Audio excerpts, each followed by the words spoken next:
चिराग पासवान के पार्टी में प्रदेश अध्यक्ष की भूमिका मानो कठपुतली समान है। नमस्कार, द इंडिया टॉप देख रहे हैं। मैं हूँ आपके साथ बिरजू सिंह। बिहार और देश की राजनीति में इन दिनों चिराग पासवान की चर्चा खूब हो रही है, क्योंकि चिराग एनडीए के सहयोगी दल है। चिराग केंद्र में मंत्री हैं और वही चिराग नरेंद्र मोदी के कई फैसलों का लगातार विरोध कर चुके हैं और वह विरोध का स्वर जो है वो कमजोर होता नहीं दिख रहा है। सवाल बड़ा है कि भाजपा और चिराग पासवान के बीच में सब कुछ ठीक नहीं चल रहा है।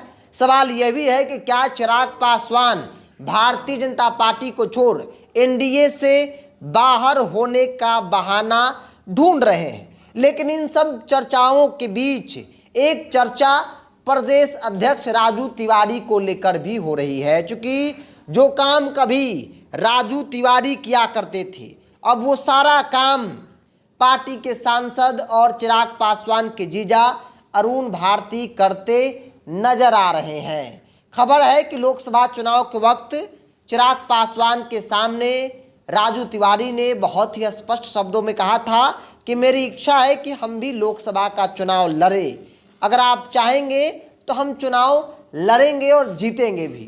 चिराग पासवान ने उन्हें आश्वासन दिया था, लेकिन बाद में चिराग मुकर गए और इसी बात की नाराजगी राजू तिवारी के अंदर आज भी है। और नाराज राजू तिवारी को मनाने की बजाय चिराग पासवान ने पूरी तरीके से राजू तिवारी को साइड कर दिया है, पूरी तरीके से राजू तिवारी को इग्नोर कर दिया है। और राजू तिवारी जो प्रदेश अध्यक्ष है, उनके सारे कामकाज को अरुण भारती को सौंप दी है। मतलब मानो राजू तिवारी लोजपा रामविलास के प्रदेश अध्यक्ष तो हैं, लेकिन सिर्फ और सिर्फ कागजों पर हस्ताक्षर तक सीमित है।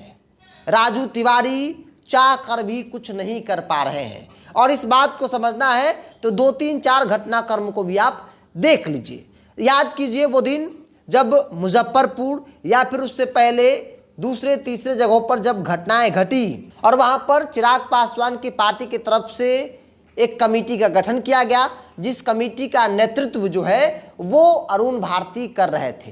कायदे से जब अरुण भारती नहीं थे या फिर लोकसभा चुनाव के पहले की बात कर ली जाए तो उस तरह के कार्यक्रम या फिर उस तरह की जो कमेटी थी वो पार्टी के प्रदेश अध्यक्ष नेतृत्व में गठन किया जाता था। मतलब जहां पर चिराग पासवान नहीं पहुंच पा रहे थे, वहां राजू तिवारी पार्टी के प्रदेश अध्यक्ष होने के नाते जाते थे, चिराग पासवान के संदेश को लेकर उस पीड़ित परिवार तक पहुंचाते थे। लेकिन अब वो काम राजू तिवारी का काम अरुण भारती कर रहे हैं। बाकी जो चाहे वो प्रदेश अध्यक्ष हो या फिर दूसरे तीसरे चौथे वरिष्ठ नेता हैं, वो भी कठपुतली समान ही पार्टी के अंदर देखे जा रहे हैं। दूसरी बड़ी बात कि पार्टी की तरफ से हर दूसरे तीसरे दिन प्रेस कॉन्फ्रेंस का आयोजन किया जा रहा है। उस प्रेस कॉन्फ्रेंस में प्रदेश अध्यक्ष नहीं बल्कि पार्टी के सांसद और चिराग पासवान के जीजा अरुण भारती नजर आ रहे हैं। और वो प्रेस कॉन्फ्रेंस कोई मामूली प्रेस कॉन्फ्रेंस नहीं बल्कि एक बड़ा प्रेस कॉन्फ्रेंस होता है। बावजूद भी पार्टी के प्रदेश अध्यक्ष प्रेस कॉन्फ्रेंस में नहीं बैठ पाते हैं, क्योंकि कहा जा रहा है कि आलाकमान का फरमान है कि पूरी तरीके से राजू तिवारी को साइड कर देना है और सारा काम फिलहाल अरुण भारती करेंगे। आपने कई घटनाओं को लेकर कई तरह के बयान लोजपा रामविलास की तरफ से देखे सुने, उसमें सिर्फ और सिर्फ 2 ही व्यक्ति का बयान था। एक केंद्रीय मंत्री चिराग पासवान का, दूसरा उनके जीजा और पार्टी के सांसद अरुण भारती का। राजू तिवारी कहीं नजर नहीं आए।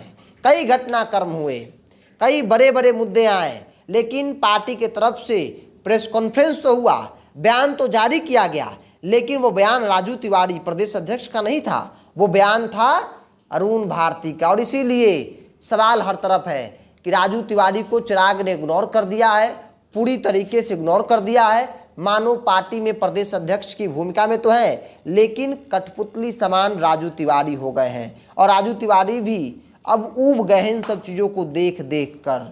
और चर्चा यह भी हो रही है कि टूट होगी तो न सिर्फ सांसदों की टूट होगी, बल्कि पार्टी में एक बड़ा तबका जो चिराग पासवान से नाराज है, जिसमें राजू तिवारी का भी नाम है, वो भी चिराग पासवान को छोड़कर पार्टी से बाहर का रास्ता देखेंगे, दूसरे पार्टी की ओर रुख करेंगे। और राजू तिवारी को लेकर खास तौर पे चर्चा है कि राजू तिवारी लंबे वक्त तक चिराग का साथ दिए। बुरे वक्त में राजू तिवारी चिराग पासवान के साथ थे, लेकिन आज उसी राजू तिवारी को चिराग ने ऐसे इग्नोर कर दिया है मानो वो उनकी पार्टी को राजू तिवारी की कोई ज़रूरत तक नहीं है। और इसीलिए कहा जा रहा है कि राजू तिवारी दूसरे तीसरे पार्टियों में अपना जगह जो है वो तलाश रहे हैं। बस उचित समय का इंतजार राजू तिवारी भी कर रहे हैं कि मौका देखते ही चौका मार दिया जाएगा। बहरहाल इस तरह की चर्चाएं जो है राजनीतिक गलियारों में हो रही है। जो हमारे सूत्र हैं वो इन बातों को लेकर बहुत स्पष्ट तौर पे कह रहे हैं कि इस तरह का परिस्थिति लोजपा रामविलास के अंदर जो है वो देखने को मिल रहा है। आपकी क्या राय है? आप अपनी राय को कमेंट्स बॉक्स में रखिए। अगर आप मेरे चैनल को यूट्यूब पर देख रहे हैं तो सब्सक्राइब कर लीजिए, फेसबुक पर देख रहे हैं तो पेज को लाइक और फॉलो कर लीजिए।